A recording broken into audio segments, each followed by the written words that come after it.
नमस्कार। तर सर्व लाडक्या बहिणींसाठी आजची महत्त्वाची बातमी आहे। तर लाडक्या बहिणीचे अर्ज आहेत ते आता बाकी कोणत्याही जे CSC केंद्र आहेत किंवा आरोग्य पर्यवेक्षिका असतील किंवा सेतू सुविधा केंद्र असतील, आशा सेविका असतील, यांच्याकडे आता तुम्हाला फॉर्म भरता येणार नाहीत। कालचा हा नवीन निर्णय आहे। तर महिला आणि बालविकास विभागाचा हा शासन निर्णय नवीन आलेला आहे। तर आता फक्त लाडक्या बहिणीचे जे अर्ज आहेत, मुख्यमंत्री लाडकी बहीण योजनेचे अर्ज अंगणवाडी सेविकाच भरणार आहेत। तर कसे भरणार आहेत त्याच्याबद्दल सविस्तर माहिती आपण पाहणार आहोत। हा निर्णय काय आहे तो पण आपण पाहणार आहोत। तर व्हिडिओ शेवटपर्यंत नक्की पहा, व्हिडिओला लाईक करा, चॅनल सबस्क्राईब करून घ्या। तर राज्य सरकारने सुरू केलेल्या मुख्यमंत्री माझी लाडकी बहीण योजनेसाठी लाभार्थी महिलांचे अर्ज भरून घेण्यासाठी आशा सेविका, सेतू सुविधा केंद्र, अंगणवाडी पर्यवेक्षिका यासह 11 जणांना प्राधिकृत केलं होतं। म्हणजे या 11 जणांना आणि हे जे आपण वरती नाव पाहिलेले आहेत यांच्याकडे अर्ज तुम्हाला करता येत होता। पण आता मात्र राज्य सरकारने शुक्रवारी म्हणजे काल एका नव्या आदेशाद्वारे फक्त अंगणवाडी सेविकांनाच या योजनेतील महिलांचे अर्ज भरून घेण्याची परवानगी दिलेली आहे। सर्व जणांचे आता बंद झालेले आहेत। फक्त तुमच्या गावातील आरोग्य सेविका, अंगणवाडी सेविका जे असतील त्यांच्याकडे तुम्हाला अर्ज करता येणार आहेत। त्यांचीच तुम्ही चर्चा करून अर्ज भरू शकता। तर त्यांना कुठलीही फी तुम्हाला द्यायची गरज नाही आहे। तर त्याबद्दल पण माहिती इथं दिलेली आहे।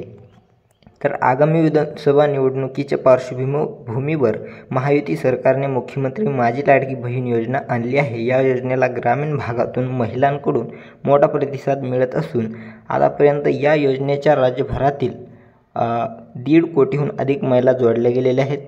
तर इथं महत्त्वाचं म्हणजे या योजनेतील लाभार्थी महिलांचे अर्ज भरून घेण्यासाठी सरकारचे नागरी आणि ग्रामीण भागातील बालवाडी सेविका, अंगणवाडी सेविका, समूह संघटक, CRP अंतर्गत शहरी आणि ग्रामीण लाईव्हहुड मिशन, आशा सेविका, सेतू सुविधा केंद्र, अंगणवाडी पर्यवेक्षिका, ग्रामसेवक आणि आपले सरकार सेवा केंद्र अशा 11 प्राधिकृत व्यक्तींना अर्ज स्वीकारण्यास प्राधिकृत करण्यात आले होते। पण सरकारकडून त्यांना प्रत्येक अर्जामागे 50 रुपये दिले जात होते। जे अर्ज अगोदर भरत होते त्यांना सरकारकडून पैसे मिळत होते।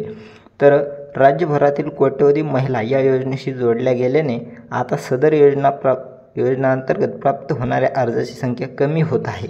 तर नवीन जो निर्णय आहे तो तुम्ही आता इथं स्पष्ट बघू शकता। गुरुवारी झालेल्या राज्य मंत्रिमंडळ बैठकीत हा मुद्दा उपस्थित करण्यात आल्यानंतर आता या योजनेअंतर्गत अर्ज स्वीकारण्यास प्राधिकृत केलेल्या 11 पैकी अंगणवाडी सेविका वगळता, म्हणजे फक्त 11 जे आहेत ते धरून आणि अंगणवाडी सेविका वगळता इतरांचे जे अधिक्रमण जे आहे ते रद्द करण्यात आलेले आहे। म्हणजे फक्त अंगणवाडी सेविका यांच्याकडेच आता अर्ज तुम्हाला करता येणार आहेत। त्यामुळे यापुढे आता फक्त अंगणवाडी केंद्रात अंगणवाडी सेविकामार्फत अर्ज स्वीकारले जाणार आहेत।